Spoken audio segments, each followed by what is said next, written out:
Hi అండి అందరికీ. ఈరోజు మీకు ఒక వీడియోలో మసాలా బొరుగు అనేది ఎలా తయారు చేయాలనేది చూపిస్తాను. చాలా ఈజీ ఇది.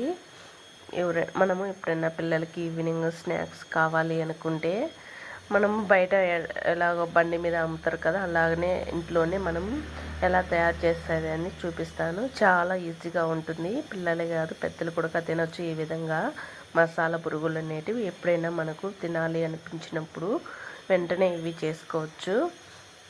మరి ఎలా చేయాలనేది చూపిస్తానండి. నేనైతే ఇవి 3 కప్పులు అయితే బొరుగులు తీసుకున్నానండి. ఉప్పు బొరుగులు కాకుండా కొంచెం సప్ప బొరుగులు ఉంటాయి కదా, అవి తీసుకున్నాను. ఇవి 3 కప్పులు బొరుగులు తీసుకొని ఇంకా వీటికి కావాల్సినవన్నీ వేసుకోవాలండి. ఇప్పుడు నేను ఒక టమోటా తీసుకున్నాను, కొంచెం సన్నగా కట్ చేసుకొని. అలాగే ఒక ఆనియన్ తీసుకున్నాను, ఒక మీడియం సైజు ఆనియన్ తీసుకొని ఇవి కూడా సన్నగా కట్ చేసుకొని వేసుకోవాలి. అలాగే కారం మీరు ఎంత తినగలుగుతారో అంత వేసుకోండి.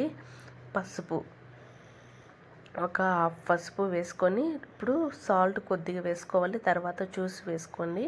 ఒక హాఫ్ గరం మసాలా వేసుకొని, ఇంకా కొత్తిమీర వేసుకొని ఇప్పుడు బాగా కలుపుకోవాలి.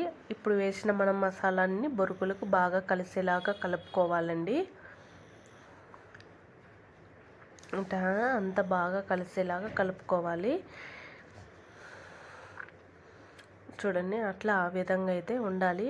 మీరు కారం ఎంత తినగలుగుతారో కొంచెం అట్లా చూసి వేసుకొని, నేనైతే కొంచెం తక్కువనే వేసుకున్నాను.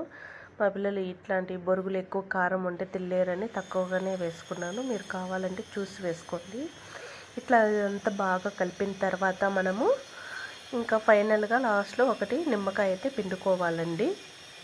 ఇంకా మీరు ఉప్పు కూడా చూసి వేసుకోండి. లాస్ట్లో నేను కొద్దిగానే వేసుకున్నాను. అట్లా మీరు లాస్ట్లో కాస్త చూసి వేసుకోండి. ఇప్పుడైతే ఒక నిమ్మకాయ అనేది కొద్దిగా పిండుకోవాలి. ఇట్లా కొద్దిగా పిండిన తర్వాత మళ్ళీ ఒకసారి బాగా కలుపుకోవాలండి. ఇట్లా బాగా కలుపుకోవాలి. ఇంకంతేనండి. ఇవి మసాలా బొరుగులు అనేది చాలా సింపుల్గా ఉంటుంది. పిల్లలకి ఎప్పటికైనా ఈవినింగ్ స్నాక్స్గా కావాలి అనుకుంటే ఇట్లా మసాలా బొరుగులతోటి చేసి పెట్టచ్చండి. చాలా ఈజీగా ఉంటుంది. చూడండి, అంతేనండి. మనం బండి మీద ఎలాగో కొనుక్కుంటాం కదా, అదేవిధంగా ఇంట్లోనే ఈజీగా చేసుకోవచ్చు. ఇంకా వీటిల్లో మీకు సన్నది మిక్చర్ ఉంటే మిక్చర్ అయినా వేసుకోవచ్చు. కారాలు ఇట్లే ఈ విధంగానే చేసుకోవాలి. మసాలా బొరుగులు అనేది చాలా ఈజీగా ఉంటుంది. ఎవరైనా ట్రై చేయొచ్చు. ఈ వీడియో కనుక మీకు నచ్చినట్లయితే లైక్ చేసి షేర్